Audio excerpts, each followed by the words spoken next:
Today on Ask the Oracle podcast, we're navigating the end, a conversation with the beautiful Jocelyn Mason. Join us for an enlightening episode as we sit down with Jocelyn Mason, an experienced end-of-life guidance and support consultant. Jocelyn has been working in and around the funeral industry since 1987, providing spiritual, educational, and practical support to those facing the foreseeable. In this episode, Joss shares her wealth of knowledge on death education and the importance of planning ahead. Discover the choices available before the need arises and learn how to navigate the process with confidence and grace. This is an episode that you do not want to miss. Hi, Joss. How are you, my love? Good, Suze. How are you? Thanks for Very having good. me. It's a pleasure to have you here. I'm so excited to talk to you about this topic. It's a bit out there, isn't it? It's a bit out there, can be a bit Mm, overwhelming for some people, a but lot of as you and I know, it's inevitable. So, and none of us are getting out of here alive. that's it. That's it. Beautiful. So let's dive into these questions. I'm so curious to find some of these answers out from you. So, what inspired you to get into death care? And are there any personal experiences that have influenced your journey? Well, I kind of fell into it really. As a child, I was surrounded by a couple of morbid grandmothers who both lost their husbands and continuously just wanted to die. It screwed with my very young brain quite a lot, and I became very curious about death and what it involved and what happened thereafter. By the time I was 16, I was starting to hear voices and know that people who were on the other side were around me. Um, upon leaving school, I had no idea what I wanted to do. None whatsoever. I was working in a bakery and there was a funeral home across the road. And the guys used to come over and get their morning tea and they used to say, we ever get someone in the office, I think we'll get you. And I was like, not on your Nelly. I was terrified of it. Totally terrified of everything related to death and dying because of my grandmothers and what they used to say. Anyway, 20 years old, I started working for these guys and absolutely embraced everything about it. I overcame all my fears. I learned lots of things. They put me on 6 months job start and I ended up, well, I've been around the funeral industry now for what, 37 years. So that was the longest 6 months of my life in the job start. Yeah. Yeah. Yeah. So across that time, it's all just developed from there. I love that you started at such an early age. And, it's interesting how, all those synchronicities, how things kind of pan out. And I know that you've been in the industry since 1987. So have you seen it change over the years? And what future trends do you foresee for the industry? There's been a huge shift in the funeral industry from 1987. So, Yeah.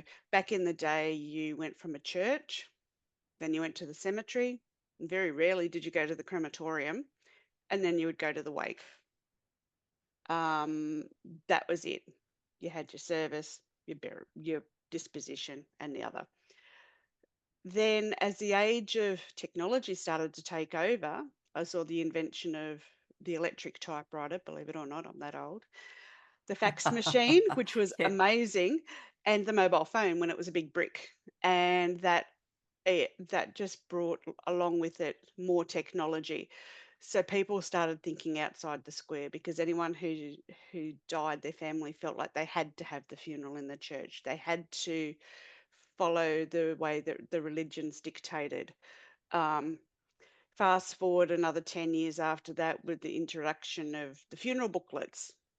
They were like something totally new. Every other funeral is now having funeral booklets, and so had to keep up with the technology. Computers were in by now. Took my boss a very long time to agree to a computer, but it was the only way. Um, coming into the 2000s, you had the introduction of even more technology. So the slideshows have become a thing, and funerals have become more of an event over time. They have gone from the moving more away from the churches because not a lot of the churches are super inviting to the younger generation. And people are looking at other venues to hold their services, and they're becoming more of an event, and it's all being held in one place. People are generally just holding it at a chapel or a park or a beach or somewhere like that, and then the funeral director will take the body away for cremation without the family actually following on and attending for the cremation. Cremation has increased significantly over the Oh, last has it? 30 years. Yeah. So it was one of those taboo things. It's like, oh, they want to get cremated. Oh, no. And now there's that option. But in the last few years, there's the rising of other alternatives, which are mainly in America at the moment, starting over here in Tasmania. There is actually aquamation. So, as opposed to the body being burnt in a cremator, it is actually as you, it's a big tunnel tube thing that the body goes into without a coffin. And it's with the special chemicals in the water, it will actually reduce the body down to just soft bone. The bones are brought out of the aquamator, I suppose it's called, and dried out, and then they're processed like cremated remains and given back to the family.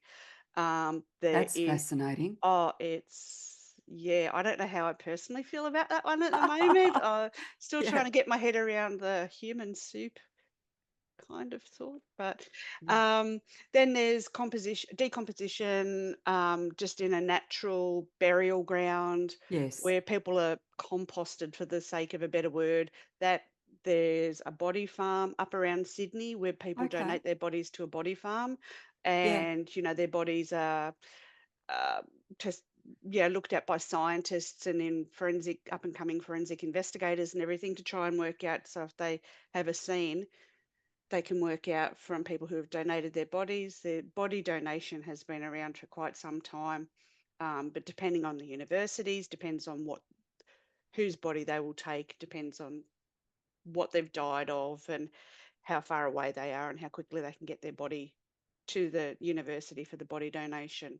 Yeah. Yeah, so lots of options are emerging now. And over COVID, the biggest thing that was to come out of COVID was, I feel, the live streaming.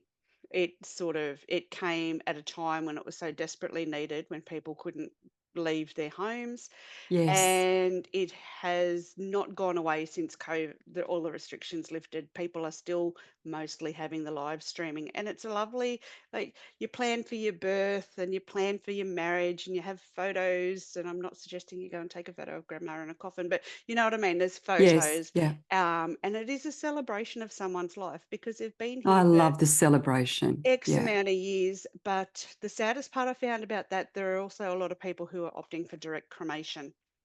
They don't want to bother their family with a funeral. They don't want to spend the money on a funeral, which is fine. That's their alternative. But you cannot walk this earth for 5 years or 50 or 80 years and disappear off the face of the earth. Yeah. People have the right to grieve, and they generally grieve as a society Absolutely. As a and community. as a community, and it's a rite of passage for every human on this planet. Different cultures have different rituals, and some of them are completely amazing. There's a community in some East Asian country, I can't remember, but once they find out they're dying, they all move to a particular village. Somebody was telling me about it not so long ago, but they all move to this village because they know they're dying, and that's when they're going to die. And when they die, the community look after their bodies, and it's a great joyous experience because they've come full circle. So Oh, yeah, wonderful. I love that so much. And I love that it's more personalized, it's more in alignment with the person that's passed and the family, and it's a yeah, celebration. And there's so many options now. And, you know, and even the online ceremonies as well. I guess, if you can't make it from overseas or whatever it might be. And families Yeah, everywhere. it's Yeah. great, isn't it? Yeah. They're quite spread around. Like families these days, they very rarely stay in the town that they were born in, and they just spread out around the world and can't always get home in time, or can't afford to come home, um, because of whatever circumstances. So, and I know for myself, just being able to watch a funeral online, you do completely feel like you are a part of it, and you've gone through and you've heard the stories about the person, and you've gone Yes. through that Yeah. whole thing. And it's been a wonderful, wonderful invention in technology. It's not that expensive overall, and that's fantastic. Um, I yeah, love the way you explain too that it's a rite of passage and that grief is a natural part of that journey and, celebrating someone's life as well. Like, yeah, yeah, I love that so much. So, in addition to these traditional roles, I know that you offer unique support services too. So, what unique support services do you offer to, the individuals and the families during that end of life, situation? Yeah.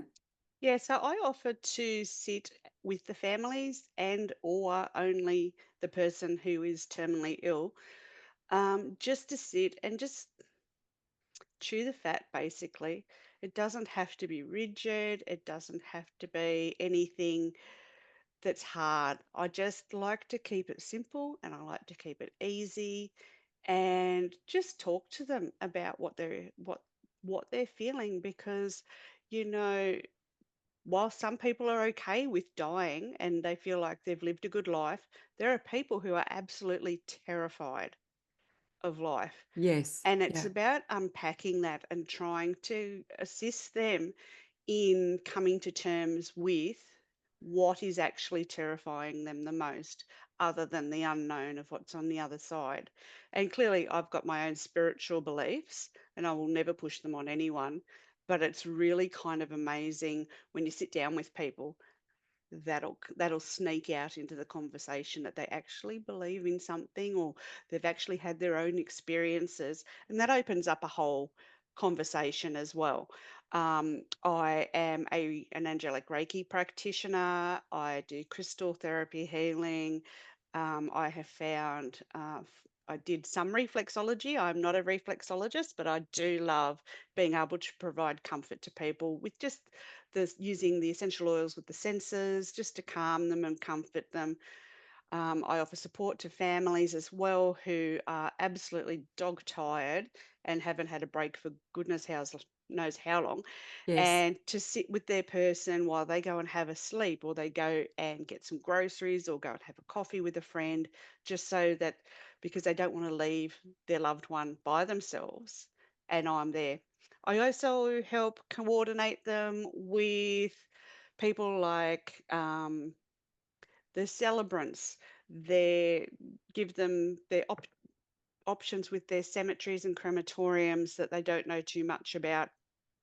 This knowledge is all just living inside my head. Um, the How long things will take, what they need legally, what happens if someone dies at home. Just there are a few questions, but there's a lot of information out there, and it's a bit like a ball of string. You give it a bit of a kick, and away it goes. It'll open up. It just opens up all sorts of questions that people don't know the answers to, because they don't. Unlike me, I dealt with it every day for so many years through my life, Yeah. and it's just it's just what I know, and sometimes it's easy for me to forget that people don't know what I know. So Yes. this is Yeah. where this has all come from, because I think it's really important just to have the conversation with people, Yes. even amongst family members. And I've got a father who won't talk about it. I've worked in the industry since 1987. I Yeah. think Wow. because he thinks he'll catch it if he talks about it. Yeah, of course. So Yeah. Yeah. yeah, What are the most common questions you get asked at that most very challenging, not challenging, but at that kind of end of life situation? Yeah. yeah. So the most common question I get is, do I need to call 000 if Dad dies at home? Yeah. But no, let's unpack it a little bit. And there's a whole lot of, you know, Is dad terminal? Is dad under palliative care? Have you Yes. been speaking with your GP? Are there any specialists involved? There's a whole lot of questions that go along with that before you pick up the phone. The other thing I get asked is, how long can we keep mum or dad or whoever at home with us? So there's a lot of answers with that too. And there's a lot of support out there from death doulas. Now, I've done a death doula course. Um, whilst I suppose in a way I am a death doula, I'm not your traditional death doula who's going to look after mum or dad and shroud them and do whatever with them. Yes. There are professionals and palliative care nurses and everyone who will do that for you. I But understand. there are ways and means to keep your person at home for as long as you feel like you need to. Because there are other people who just like, oh, mum's turned into a dead body. She needs to get out of the house. I've got to get her out of the house. It's still mum. Yeah. She's still there. Yes. And they quite often say, yeah, the spirit lingers for about 3 days Yeah. after you've passed away. Yeah, I So truly believe that. I I've absolutely, witnessed that. Yeah. yeah. Other questions I get asked is, why do I need a will? Um, what other questions do I get asked? They're just general questions, really. It's do I have to have a funeral? Well, no, you don't have to have a funeral, but it's not. Whilst it is all about you, it's not all about you, if that makes sense. Yes. Um, you don't have to spend 15, $20,000 on a funeral just to have a good funeral. There are other ways to do it, Yes. and I help a lot of people navigate that way as well. Oh, how Uh, how good. Yeah. because not everybody has that money. Um, Exactly. the other question is, what happens if we've got absolutely no money? What do we do there? Yeah. So then there's other ways and means as well. So You're so respected in that industry and your knowledge is incredible. And I know that you liaise with a lot of professionals, all those beautiful people that, do what they need to do around that time, but you don't necessarily have an affiliation with anyone, do you? So I no, love that you're very neutral and your advice is, yeah, from impartial. that beautiful kind of neutral space. Yeah. Yeah. So I worked for one company my entire career for a very long time. And whilst I still have friends and other business relationships with other funeral directors, I'm Switzerland. I'm neutral. Yes. Um, it, you know, I believe there are people who, they promote that you don't need a funeral director. I believe you do need a funeral director. That just may be my upbringing and it's ingrained in me, but it's a lot easier to go in with information already in your head and then let the professionals take over I because understand. that's what they're there for. That's And what when they you're do. in that deep grief and sorrow as well, you Yeah. don't want to have to think about every little nitty gritty thing. That's why I believe your advice and your support and your education is so important. So, what parts of your work, Joss, excite you Mm, the most, and how do they benefit the people you help, do you think? Because I know that, would you consider this a higher calling? Would you consider this absolutely. yeah, Yeah. When I look back at my childhood and things that I used to do and games I used to play as a child, I was a very odd child. Um, I my highest calling is I feel that I'm here to help people during those times. I've always felt like I can do the smallest thing, and it is the biggest thing that I've ever done in their eyes. It's just massive for them to be able to have the assistance there. Um, I just love interacting with people. I'm a people person. I find myself somehow drawn to people who need me. It's like the universe sends them my way. In the middle of yes, office works the other day, there was somebody who was just like bang there who I've dealt with in the past. And then I found out that her mum was about to pass away. She just started asking me all these questions. I'm like, well, I'm not there anymore, but I'll help you. yes. Um, Because I know they seek you out, don't they? So they it's like, actually do, oh, but and we want you. We want they your do. warmth and your advice and your knowledge It's and a little your bit tricky sometimes. organizational support. And we want you. Yeah, it's Yeah. like I've got a day job too, guys, but yeah, they do. And people who they're just like, "Oh my God, where have you gone?" And they've found me along the way or seen me in the street and they're like, "Oh, but we need you. Where are you?" So, I just tell them how to get in touch with me and away we Yeah. go. So Yeah. it's quite, when you grow up in a town, it's kind of funny. And when you've been in the one main job all your life, that's what you are known for. And that's your name is just attached to who you are. It's what you do. And that's been really helpful for me in establishing this new direction I have taken, over the last 12 months or so, and it's just been incredible. It must be in alignment with me because everything is just dropping in front of me. That little I think when it happens keeps dropping. easily, you know that you're on the right path, Yeah, 100%. Yeah, 100%. yeah. And I know that you've done the work, my love. I know that you've done the preparation, you've done the training, you've got the, like, infinite years of experience, perhaps in Mm. past lives as well. you Maybe. know, I feel like I must be. I maybe. think I'm a death walker. I must have been from Yes, some past life there somewhere. It's just there's too much in there that's it just feels as terrified as I was as a child about the whole death and dying thing. Who I turned into as an adult is just so natural for me, and it's who yes, I am. And for a very short time, I was away from the funeral industry for 6 years when I married my husband and we moved away and I did other jobs. But again, something people called you just back. people just kept gravitating Yes, to me when of something had course. happened to them. Yeah, you're the And way shower. yeah, I had a girlfriend when we lived in Canberra who lost a little bub to cot death. Mm, And I had known her from when we lived in Townsville. And even to this day, so this is going back over 20 years now, she and I are very close. I've made the most wonderful friends in this industry, like not the industry, but just doing what I do. yes, Lifelong friends. And yeah, yes. we still keep in touch every now and again, but she says to me, you are the person who actually got me through that period of time in my life. And all I was someone who was disassociated to it and just sat and listened to her and spoke to her and gave her some of my life stories along the way.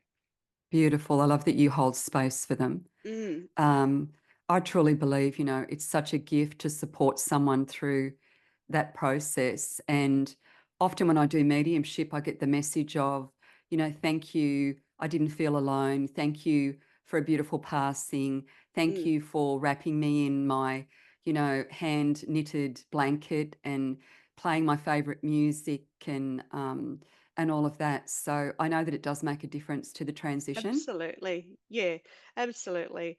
I have had a few instances where people have passed away very, very quickly.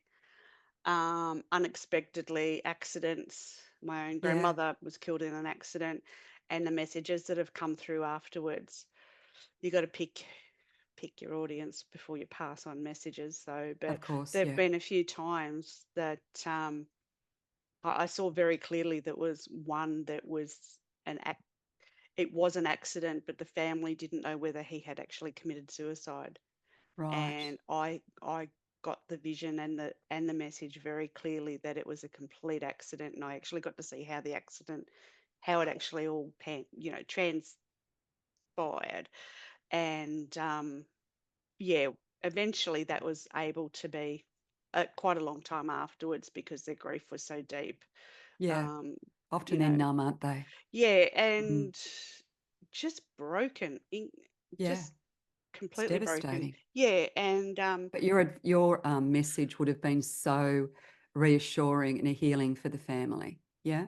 yeah, it was. And I think if it had been given any earlier, it probably wouldn't have even been absorbed at the time, because although I'm a natural medium, it was Yes. something that I kept a great big lid on working in the industry because it's a bit woo woo and poo poo and out there. And the other thing was I just didn't want grandma telling me that she didn't like that white coffin while the people were fawning over. Grandma would have loved this white coffin, and she's standing there saying, "No, no, Oh no, my no, but I God, that didn't is like." so good. And so, That is I so just, good. I I just know. had to put this big, like, nope, not now, thank you, and put Yes. Oh, that a makes so lot much of sense. rules and regulations around that with spirit. I was like, no, I am at work now. You cannot talk to me. I love the way So, you're so respectful and, waiting for the invitation and the appropriate time. And yeah, of course, that's not helpful if, you're getting mixed messages. So oh that's my actually quite lord. funny. And Yeah. who let him be in charge? I couldn't stand him. Why is he taking over? It's like, oh, I can't hear you. Off you go. So yeah, Oh, I used to I would quite often chuckle out loud for no reason at all. And so thankfully in that job I was by myself quite a lot. So that's great. yes. So Yeah. I didn't look like a lunatic. So, in a society where death is often a taboo subject, death is a dirty word, why do you think it's important to have open conversations about the end of life planning? I truly believe the amount of people that I sat down with and asked, will mum or dad be buried or cremated or whoever? And Yeah. the blank look I would get, Yeah. they'd have no idea. And then it would come down to, well, which one's cheaper? Yeah. The other thing was, as far as the legalities go, with Yeah. information that you need for best case marriages to register your death, the amount of people that don't know what their grandparents' names were because they were grandma and grandpa. Wow. Because you need the person who's passed away, you need to know their Of father's full name course. and their mother's name, including maiden name, Good to where know. they were married, when they were married, to whom they were married, and I think the most I've ever done, one woman had 5 marriages, and it was like, "Are you serious?" I was like, "Hang on, That's a I'm lot of running out of paperwork. paper." It was, Yeah. but luckily she had written everything down. She had written everything down. She had died suddenly, but she had written Right. everything down because she was not talking to any of her children at that stage. So it was pretty sad when she died because then they were all like, oh, so she had all this information in her house because it's stuff that they wouldn't have known. I think you've answered Um, my question because I'm sitting here thinking, can you put in your will what you want at your funeral or you can, right? um, but that will would need to be read before your funeral took place. And Oh, that doesn't interesting. The always happen. timing. So the information needs to be imparted to someone that my funeral wishes are in my will. So if anything happens to me, you need to go, or there is a copy of my will in my top drawer, Yes, bedside yeah, table, whatever. That yeah. my kids and my husband know.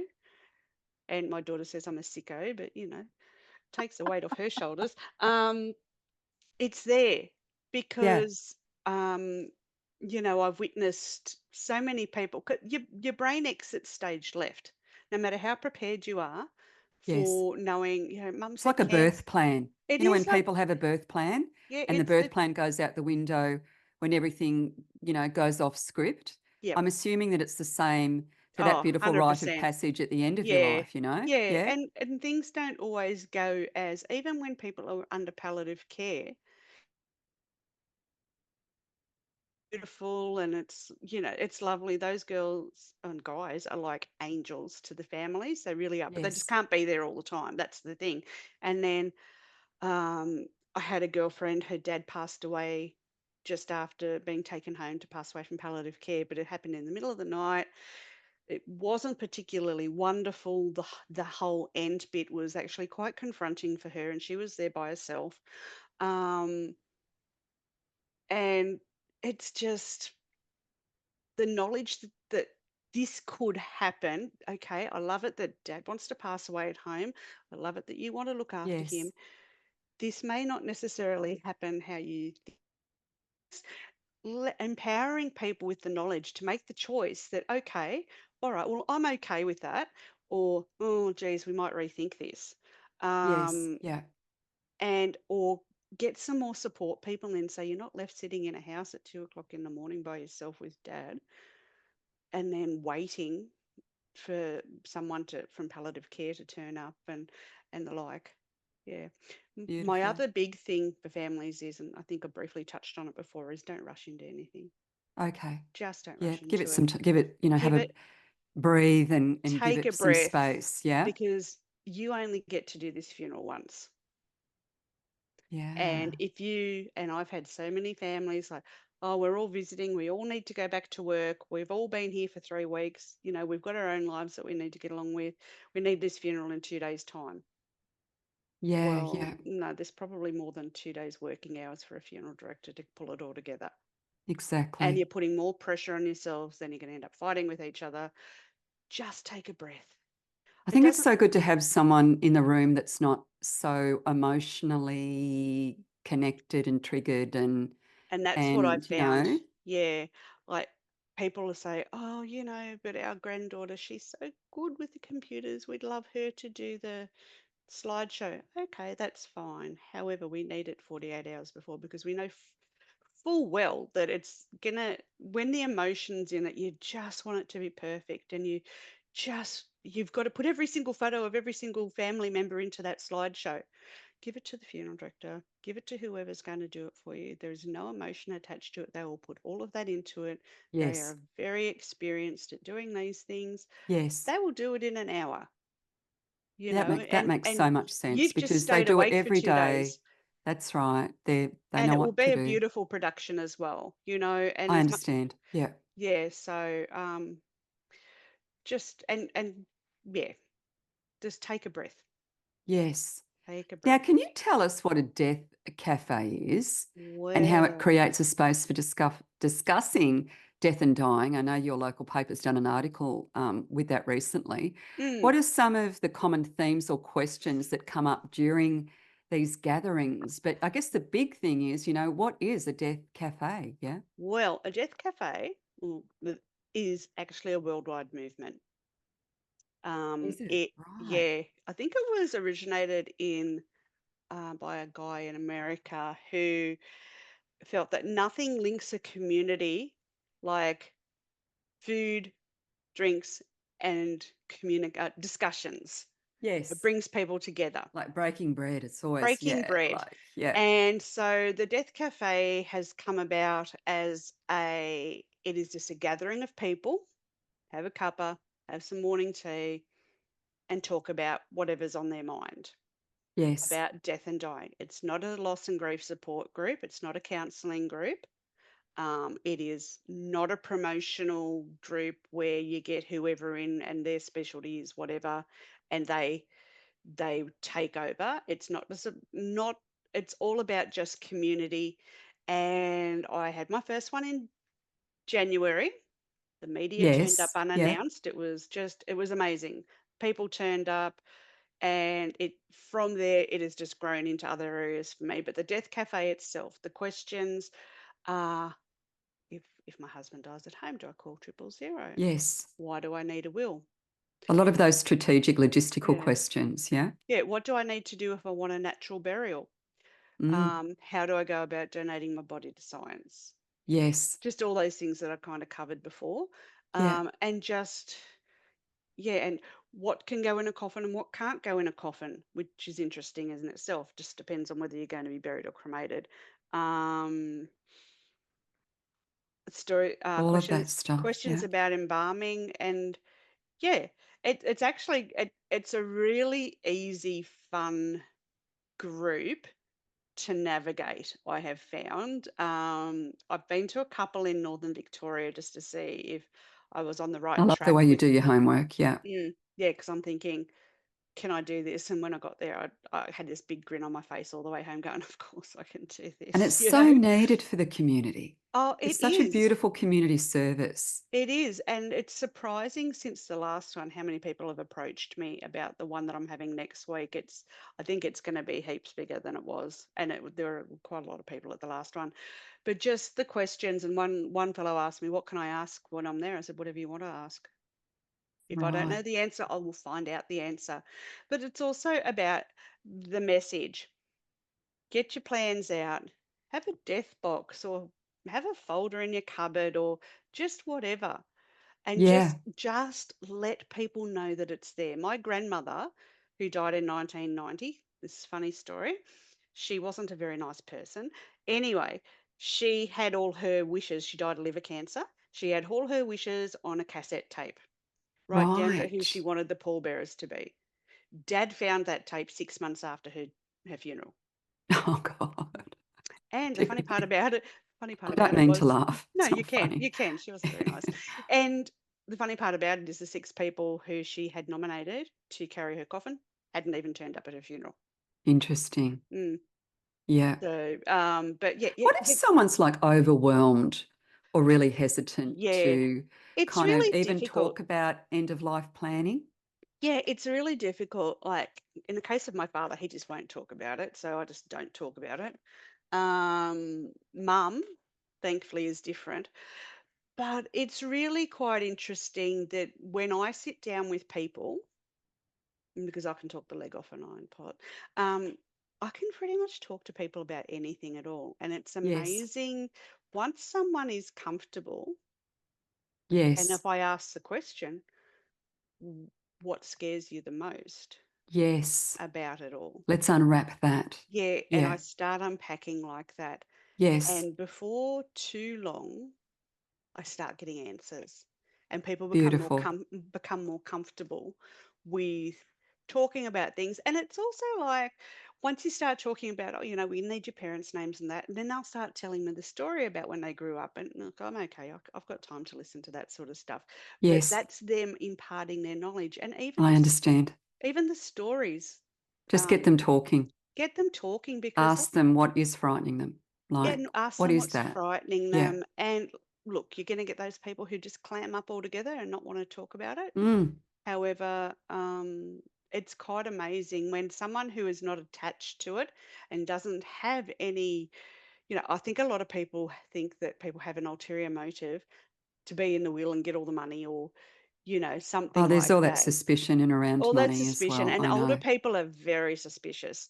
But if there's someone who is removed from the situation, just Yes. having a general chit chat, and quite often, and I'll just sit down afterwards and I'll just write down what I can remember, and then I'll Yeah. just say to the family, "There you go, that's what I found out," and I'll go, "Oh, Yeah. we never knew that," Yeah. and it's just okay. Well, that's it. Go and put it somewhere safe so that when the time does come, you've got that, and it Brilliant. it also Great makes for a answer, good Joss. Yeah. eulogy. Makes for a good eulogy too, because Yes. I've heard some atrocious ones in my times. Yes. It's just when Where they're people just don't so not in alignment with the person, right? when people don't know what to talk about their person who has passed away, it all becomes all about themselves. Interesting. And it's like, oh, you just want to go. I'm sure that the people who are at the funeral want to do that too. But Yeah. yeah, it's Yeah. Yeah. just sharing of information. Back in the old days, like Sharing of information. Yeah. my great grandmother was born in 1903, and we had all those stories as kids growing up about, they even laid their own bodies out and put the pennies on the eyes and did all this stuff and had the stories told. And I thought, we've lost all of that as a The society. rituals. Yeah. Yeah, yeah, we really have lost all of that. Yes. And it's really interesting too because even the grieving, I know that I've got a Portuguese background on my father's side, and I'm married to an Italian. And in the very early days, we'd often go to funerals, and there would be a lot of wailing. Oh Now, yeah, if anyone does wailing, it's kind of like, well, what is she doing? Like, what do what you is know what? that? I f- I had someone say to me the other day that a relative of mine had they've lost someone very close to them, and they had gone out to the cemetery the night before and sat there and cried for hours. And it was like, oh, yeah, that's just, yeah, they need to pull themselves together. And my answer was, they are releasing their grief. Yes, I've always found that the wailing Italian widow who throws herself on the coffin at the cemetery and wails and grieves is the one who is able to accept and move through things a lot quicker than the yes, person who holds it inside and yes, refuses to let it go because that they are suffering silently. yes, So grief is one of those things that you've got to walk through it. You can't walk around it. And by expressing the tears and talking about the person, that's how you're going to A, keep them alive, and B, help yourself. yes. I Come love to that. come to terms with walking with them side by side until it's your Oh, turn to go. exactly. Yeah. San, I know that you're when you're doing your beautiful work that you're very neutral and very respectful of people's belief systems and cultures and all of that, and you pick your audience. But I do know that you are a natural medium. So can you share some of your most memorable and profound mediumship experiences and how they influenced your work? How they influenced my work, I don't know how they influenced my work really, but I'll tell you a story. There was a young man who was killed in a car accident, and in generally, I'm able to keep my emotions in check.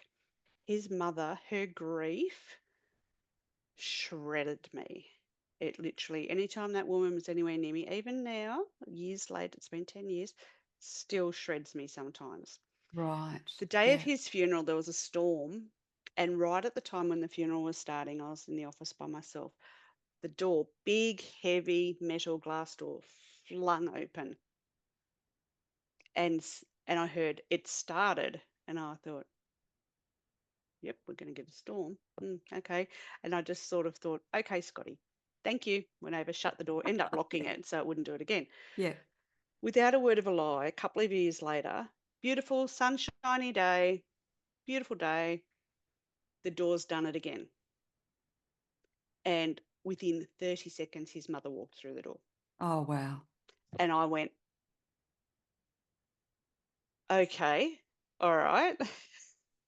And it was Yeah. the only times that that ever happened. But I knew then that he was announcing to me that his mother Oh, was coming. Anyway, she's the kind of person I can actually talk to about this kind of stuff. And beautiful. Yeah. and I just hugged her. I said, I knew that you were coming. And she went, did you?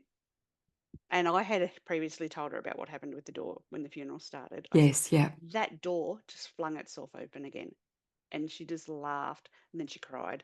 Um, How uh, beautiful, though. but, Tears of joy, tears of love, tears of grief, all yeah, wrapped into so one. Yeah. that's not really a mediumship thing, but it was It is, though. It is, it though. was, I knew who it was. I knew exactly who it Yes. was. I didn't expect to see her walk through the door, but when she did, it was like, of course. Yes. Yeah. Um, yeah, and then I've had other times where I've been guided to do particular things when I've been a funeral celebrant. And I'm like, oh, I don't know about doing that, but okay, I'll do it.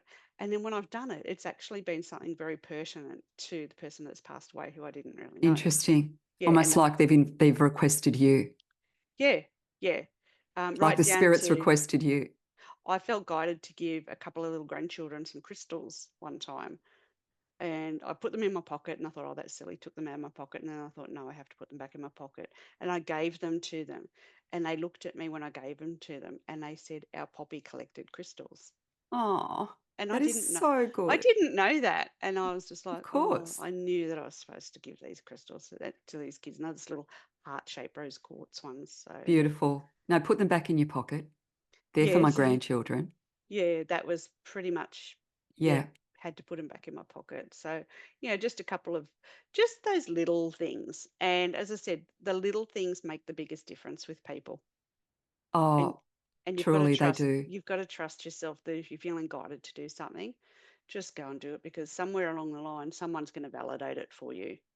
Exactly. So beautiful. I love Yeah. that you shared that. So, my love, with your extensive experience, and Mm. if you can just tell the listeners where you are currently based and how does your location impact the services you provide? So, yeah. So I'm in Wagga Wagga. So that's regional New South Wales. It's 5 hours from Sydney, 5 hours from Melbourne. My services, they can be done online. We can do Zoom information sessions. I've done a couple of those. Oh, beautiful. I was They've going to been ask pretty you that. Yep. successful. Yeah. Yep. Good. Um, and look, I'm willing to travel a couple of hours either which way around Wagga because there's quite a lot of regional cities that are quite accessible Yeah. from Wagga. That's no issue for me. But yeah, even for people who are further away remotely, it's quite Well, energy is technology. energy. Energy is energy. Like I've done mediumship readings through COVID, through Zoom, and totally got blown away with what I was picking up Yes.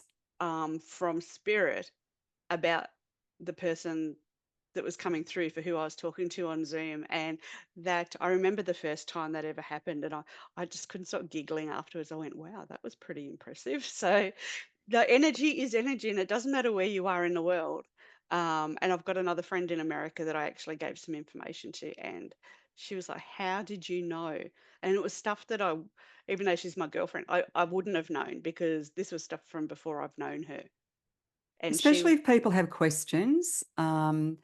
And because you give information and advice and education in around all of that, of course it can be done remotely, yeah? Oh, everything can be done Yeah. remotely now. And I think, especially since COVID, a lot more is being done remotely. People are working from home because they can talk to 15, 20 people all at the same time, even more.